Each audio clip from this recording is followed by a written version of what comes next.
I eat rice, I ate rice, and I will eat rice. Same sentence but different meaning. তোমরা কি জানো যে একটা ছোট্ট ভার্ব আমাদের নিয়ে যাচ্ছে পাস্ট থেকে একেবারে ফিউচারে, আর এই ম্যাজিকটার নামই হচ্ছে টেন্স। আজকের ভিডিওতে আমরা টেন্স নিয়ে বিস্তারিত আলোচনা করব। এমনভাবে আলোচনা করব যাতে আর তোমাদের কোনো ভুলই হবে না গ্রামারে। তাহলে চলো ভিডিওটা দেখতে থাকো, আর ভিডিওটা যদি ভালো লাগে তাহলে অবশ্যই লাইক আর সাবস্ক্রাইব করে দিও যাতে আমার নতুন ভিডিও নোটিফিকেশান তোমরা তাড়াতাড়ি পেয়ে যাও। Let's begin. What is tense? Tense is the form of a verb that shows the time of an action or state of being in the past, present and future.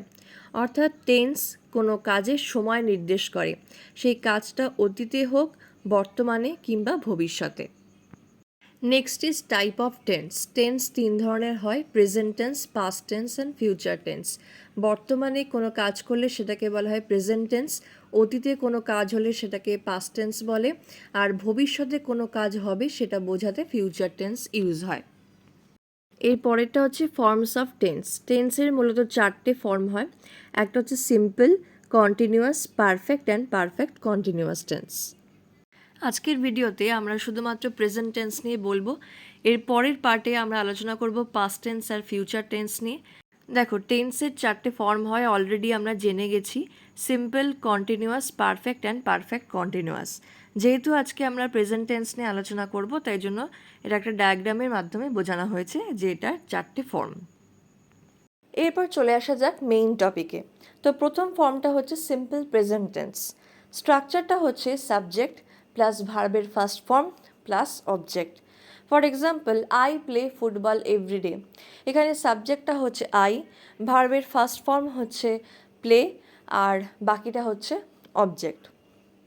তো এই simple present tense কিন্তু আরও চারভাবে use হয়। যেমন কোনো habit বোঝাতে, নিয়মিত কোনো অভ্যাস বোঝাতে এটা ইউজ হয়। যেমন I wake up early in the morning, বা she goes to school everyday, নিয়মিত যেটা হচ্ছে সেটা বোঝাতে। ইউনিভার্সাল ট্রুথ, যেটা চিরন্তন সত্য, যেটা পাল্টানো যাবে না। The sun rises in the east, man is mortal, অথবা water boils at 4 degree Celsius. Third is future schedule, যেটা অলরেডি ফিক্সড হয়ে গেছে বাট সেটা ফিউচারে হবে, সেটা বোঝাতে গেলে এই সিম্পল প্রেজেন্ট টেন্সটা ইউজ হয়। যেমন the train leaves at 6 PM, ট্রেনটা 6টার সময় ছাড়বে। Fourth one is with non continuous verb. Non continuous verb কোনগুলো? যে ভার্বগুলো কোনো একটা অবস্থা, অনুভূতি এগুলোকে এক্সপ্রেস করে বাট কন্টিনিউয়াস ফর্মে ইউজ হয় না, সেগুলোকে বলা হচ্ছে নন কন্টিনিউয়াস ভার্ব। যেমন I know the answer, but I am knowing the answer কিন্তু হয় না। আই অ্যাম ইটিং রাইস হয়, কিন্তু আই অ্যাম লাইকিং হয় না। তাহলে বোঝা গেল যে what is non continuous verb. Second form হচ্ছে প্রেজেন্ট কন্টিনিউয়াস টেন্স। স্ট্রাকচারটা হচ্ছে সাবজেক্ট প্লাস এমিজার প্লাস ভার্বের ফার্স্ট ফর্ম, তার সাথে আইএনজি প্লাস অবজেক্ট। তো এখানে আই এম ওয়াচিং টিভি, তো এখানে অ্যামটা হচ্ছে আই যেহেতু রয়েছে, হি শি থাকলে ইজ হতো, আর দে থাকলে আর হতো, এটা তো আমরা জানি। তো আই এম ওয়াচিং টিভি, এখানে ওয়াচিংটা হচ্ছে ভার্বের ফার্স্ট ফর্ম, তার সঙ্গে আইএনজি। তো এই প্রেজেন্ট কন্টিনিউয়াস টেন্স তিনটে ভাবে ইউজ হয়। প্রথম হচ্ছে যে কাজটা এখন ঘটছে সেটা বোঝাতে, বলছে ফার্স্ট পয়েন্টে অ্যাকশন হ্যাপেনিং নাও। সেকেন্ড হচ্ছে টেম্পোরারি অ্যাকশন, যেমন I am staying with my friend this days, আমি কিছুদিনের জন্য বন্ধুর সঙ্গে থাকছি। তো এটা বোঝাতে টেম্পোরারি কোনো অ্যাকশন বোঝাতে প্রেজেন্ট কন্টিনিউয়াস টেন্স ইউজ হয়। তো দিস ডেজের জায়গায় যদি আমরা দিস উইক পাই বা ফর এ ওয়াইল পাই, তাহলেও কিন্তু এই প্রেজেন্ট কন্টিনিউয়াস টেন্সটা হবে। ফিউচার প্ল্যান হচ্ছে উই আর মিটিং টুমরো, আমরা কালকে দেখা করতে যাচ্ছি। তো এই টুমরোর জায়গায় আমরা পেতে পারি next week, tonight, on Monday. তো এইভাবে প্রেজেন্ট কন্টিনিউয়াস টেন্সটা ইউজ হয়ে থাকে। নেক্সট হচ্ছে প্রেজেন্ট পারফেক্ট টেন্স। এটা কখন ইউজ হয়? কোনো কাজ আগে শেষ হয়ে গেছে বাট তার প্রভাব এখনও রয়ে গেছে, এটা বোঝাতে প্রেজেন্ট পারফেক্ট টেন্সটা ইউজ হয়।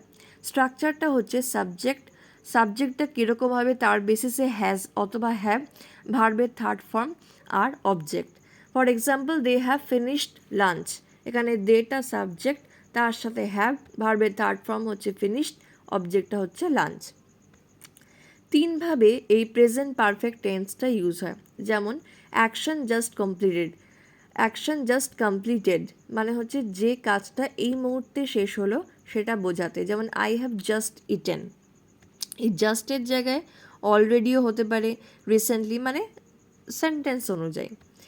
সেকেন্ড ওয়ান হচ্ছে experience, I have visited Delhi twice, আমি দিল্লি দুবার ঘুরেছি। We have been to Goa many times, আমরা গোয়াতে বহুবার গেছি।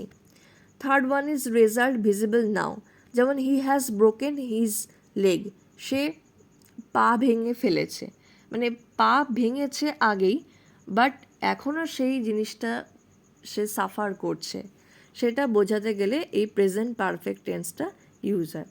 আবার বলছি, যে কোনো কাজ আগে শেষ হয়ে গেছে বাট সেটার প্রভাব এখনও কন্টিনিউ রয়েছে, এটা বোঝাতে হলে প্রেজেন্ট পারফেক্ট টেন্সটা ইউজ হয়। ভিডিওটা যদি হেল্পফুল বলে মনে হয় তাহলে একটা লাইক দিও, আর এখনও পর্যন্ত যারা আমার চ্যানেলটিকে সাবস্ক্রাইব করনি তাড়াতাড়ি করে ফেলো, নাহলে আমার নতুন ভিডিও নোটিফিকেশান তোমাদের কাছে পৌঁছবে না। প্রেজেন্ট টেন্সের লাস্ট ফর্মটা হচ্ছে প্রেজেন্ট পারফেক্ট কন্টিনিউয়াস টেন্স।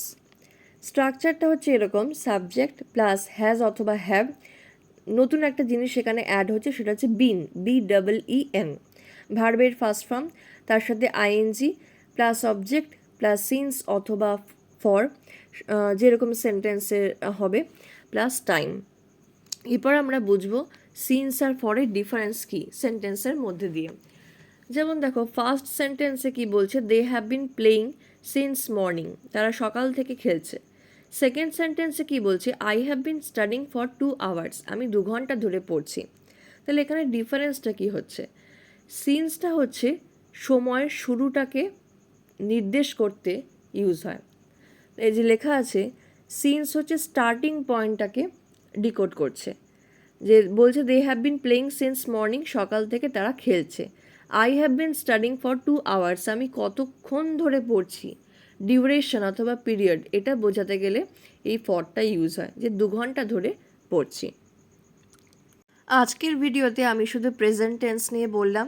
ভিডিওটা যদি ভালো লাগে তাহলে একটা করে লাইক দিও, আর নতুন ভিডিও নোটিফিকেশান তোমরা যদি মিস না করতে চাও তাহলে এখনই আমার চ্যানেলটিকে সাবস্ক্রাইব করে ফেলো। তো দেখা হচ্ছে খুব শিগগিরই নেক্সট ভিডিওতে।